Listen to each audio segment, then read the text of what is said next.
በስመ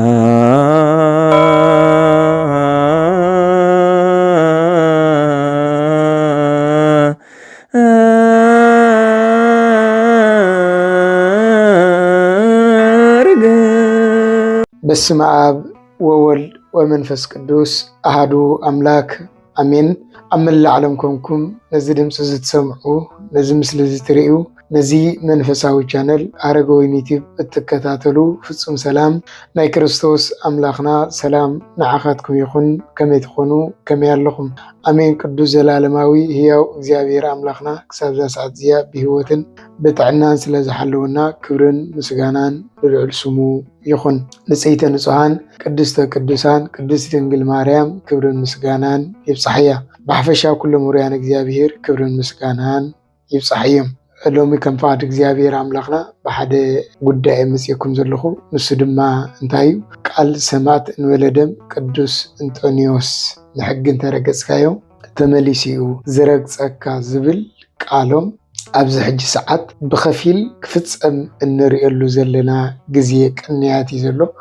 ኩላትኩም መቸም ኣብ ሚድያ ተመልኪትኩም ኣለኹም። ክልተ ደብዳቤ በሪረን ካብ ኤርትራ ናብ ኤሮጳ መፅአን ከም ዘለዋ ማለት እዩ። ካብቲ ሲኖዶስ ናይ ኣስመራ ናብ ኤሮጳ ናብ ክልተ ቦታት መፅአን ከም ዘለዋ ናብትን ከመሓላለፋ ሪኢኹመን ኣለኹም።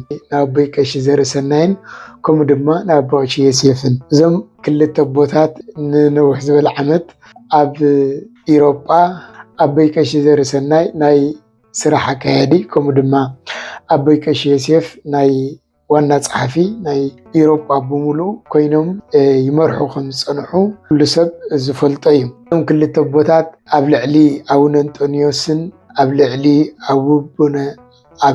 ኣቡነ እንጦንዮስን ኣብ ልዕሊ ኣቡነ ሲኖዳን ከምኡ ድማ ኣብ ልዕሊ ኣቡነ መቃርዮስን ኣብ ልዕሊኦም ዘውረድዎ ዘለፋ ኣብ ልዕሊኦም ዘውረድዎ ጭካነ ድፍረትን ኣብ ልዕሊኦም ዝዛረብዎ ብድፍረት ብጣዕሚ ዝገርም ነገር እዩ።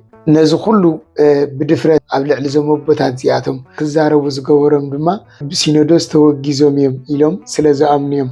እቶም ትማሊ ኣብ ልዕሊ ኣቡነ እንጦንዮስን ኣብ ልዕሊ ኣቡነ ሲኖዳን ኣብ ልዕሊ ኣቡነ መቃርዮስን ዝዛረቡ ዝነበሩ መራሕቲ ናይ ኤሮጳይና ብምባል ከም ተራ ኣቦታት ገይሮም ዝዛረቡ ዝነበሩ ኣቦታት ሎሚ እታ ዝዛረብዋ ዝነበሩ ናይ ድፍረት ቃል ሎሚ ተመሊሳ ናብኦም መፅያቶም። ኣይተፀውዑ ጉባኤ ተገበረ ኣይተሓተቱ መጀመርታ ካብ ስልጣንኩም ወሪድኩም ኣለኹም ብካልእ ተተኪኡሎ ዝብል ደብዳቤ ተለኣይኹሎም ማለት እዩ። ከምዚ ትሪእዎ ደብዳቤ ብዙሕ ከተንብብዎ ትኽእሉ ኢኹም። ቃል ሰማዕት እንበለደም ኣቡነ እንጦንዮስ ሕጊ እንተረገጽካዮ ተመሊሲ ዝረግጸካ እትብል ቃል ሎሚ ነታ ዝረገጽዋ ሕጊ ተመሊሳ ትረግጾም ኣላ ናብ ልዕሊኦም ወሪዳ። እታ ዘፃወድዋ መፃወድያ ተመሊሳ ንዕኦም ትሕዞም ኣላ። እታ ዝፋሕርዋ ጉድጓድ ተመሊሳ ንዕኦም ትቐብሮም ኣላ።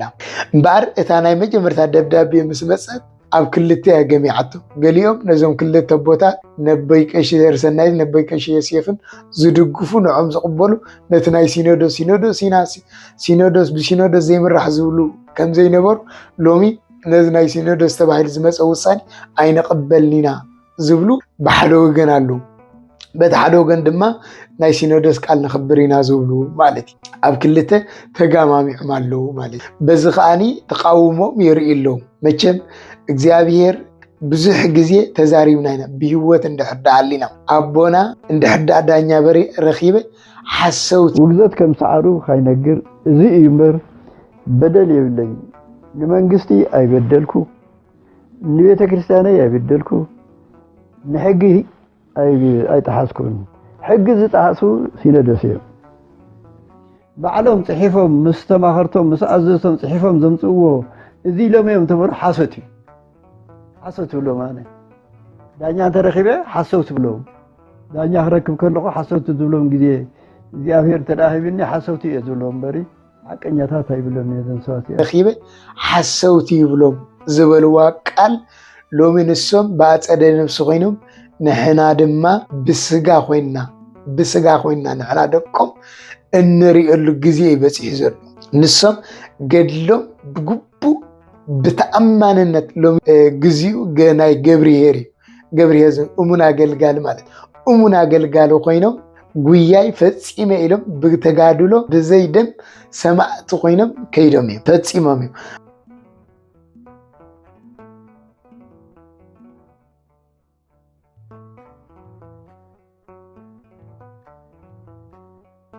ከይዶም እዮም ፈጺሞም እዮም ባጸደ ነፍሲ ኮይኖም ይዕዘብዎ ኣለዉ ንሕና ደቆም ከዓ ባጸደ ስጋ ኮይና ንሪኦም ኣለና ብህወት እንድሕር ዳ ሃሊና እታል ኣብ ልዕሊ ሰማዕት እንበለ ደም ቅዱስ እንጦንዮስ ዝወረደ ጭካነ ዝወረደ ግፍዒ ዝወረደ ክሕደት ዝወረደ ድፍረት ዝወረደ ልብሶም መቐንጣት ትማሊ ኣብ ስልጣን ዝነብሩ መሲልዎም ኣፎም መሊኦም ዝዛረቡ ዝነበሩ ኣቦታት ካህናት ኢና ዝብሉ ሎሚ ኣብ ልዕሊኦም ወሪዳ እንሪኦም ኣለና ማለት እዩ ብጣዕሚ ዝገርም ነገር ቃል ሰማዕት እንበለ ደም ኣቡነ እንጦንዮስ ብግብሪ ክፍጸም እንሪኦ ኣለና ገና እውን ክፍጸም እምበኣር እታ ደብዳቤ ቀዳሚት መፀት ኣብ ክልተ ተኸፋፊሎም በዚ ዝተላዕለ ከዓ ተቃውሞ ተላዒሉ ሕጂ ድማ መጠንቀቕታ ጥራይ ኣይኮነን መጠንቀቕታ ጥራይ ኣይኮነን ካብ ኣገልግሎቶም ነቲ ብሲኖዶስ ዝተወሰነ ብምልኣት ጉባኤ ሲኖዶስ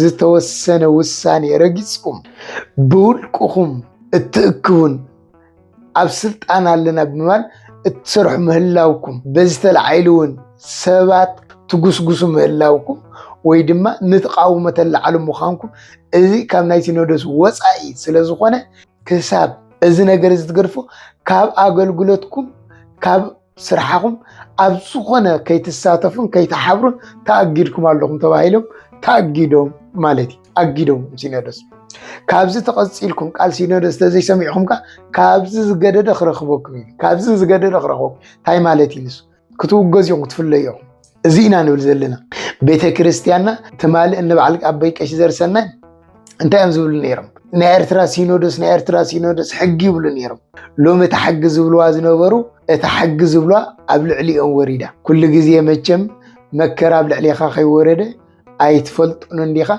እታ በራሪ ደብዳቤ ኣብ ልዕሊኦም ዝወረደት ሎሚ ኣብ ልዕሊ ኣቡነ እንጦንዮስ ዝወረደ ይርድኦም ይኸውን ኣብ ልዕሊ ኣቡነ ሲኖዳ ዝወረደ ይርድኦም ይኸውን ኣብ ልዕሊ ኣቡነ መቃርዮስ ዝወረደ ይርድኦም ይኸውን ኣብ ልዕሊኦም ምስ ወረደ ትግፍዕ ማለት ስለዚ እዛ ደብዳቤ እዚኣ ናብዞም ክልተ ኣቦታት ካህናት መፅኣ ኣለና ካልእ መዓልቲ ብስፍሕ ዝበለ ክመፀ ኢና ኢለ ተስፋ ይገብር ምስናቶም ቪድዮ ኣሰኒ ክመፀ ግን እዚ ሓደ ናይ ኣቡነ እንጦንዮስ ቃል ዝፍፀመን ዘሎ ማለት እዩ ሕጊ እንተረገፅከ ተመሊሲ ዝረግፀካ እታ ትማል ዝረገፅዎ ሕጊ ሎሚ ትረግፆም ኣላ ማለት እታ ትማል ዘሳደድዋ ሕጊ እታ ትማል ዘሳደድዋ ስርዓት ቤተክርስትያን ሎሚ እታ ሕጊ ተሳድዶም ኣላ ናብ መን መፅያዳ ናብ መን ክትተርፍ ስለዚ ኣነ እንታይ መልእኽተይ በዚ ኣስተማቒርኩም ከመይ ምዃኑ ኣብ ልዕሊ ኣቡነ እንጦንዮስ ዝወረደ እዚ ብልዕሊኹም ወሪዱ ዘሎ ርኢኹም የቕሬታ ሓቲትኩም ናብ ህዝብኩም ናብቲ ሓቂ ክትመፁ እሙናት ኣገልገልቲ ክትኮኑ ለበዋይ ናብዞም ኣቦታት ክሳብታ ዘድልዮም ተጠቂሞምልኩም ሎሚ ኣይተትልዩናን ኢኹም ኢሎም ምስጋና እኳ ዘይብላ ኣፀጋዕ ኣቢሎም ክሳብታ ተድልዮም ተጠቂሞምልኩም ኣፍታ ዘይተድልይዎም ከዓኒ ምስጋና የብላ ገለ የብላ ኣውሪናልኩም ኣለ ኧረ ምስ ምፍርሩሕ እዩ ምስ ምእጋድ እዩ ካብኡ ተሓሊፍኩም እውን ምስ ምውጋዝ እዩ እዚኣ ወሪዳ ነይራ ኣብ ልዕሊ ኣብ ልዕሊ እቶም ተባዓት ኣቦታት ዝወረደት እዚኣ ነይራ ንስኹም ግዳ ክሳብ ሕጂ ናቶም ኣገልገልቲ ዝነበሩ ናቶም ልኡኻት ዝነበሩ ከምዚ ተመፀኩም ዝደንቕ ነገር ኣይ ኣቐዲምኩም ናቶም ነርኩም ክሳብቲ ዘድልዮም ይጥቀምልኩም ነይሮም ሕጂ ድማ ስለ ዘይተድልይዎም ኣይተድልዩልናን ኢኹም ኢሎም ፀፀጋዕኹም ክትሕዙ ይገብርኩም ኣለዎ ማለት ኣቶም ኣቦታት ሕጂ ግን እንታይ ክትገብሩ ኣለኩም ዘመኑ እዚ እንሪኦ ዘለና ሰሙን ናይ ገብርሄር የቕሬታ ብምሕታ እቲ ዝሓለፈ ሓሊፍ ኢልኩም ሎሚ ኣብ ሓቂ ጠጠው ክትብሉ ይግባእ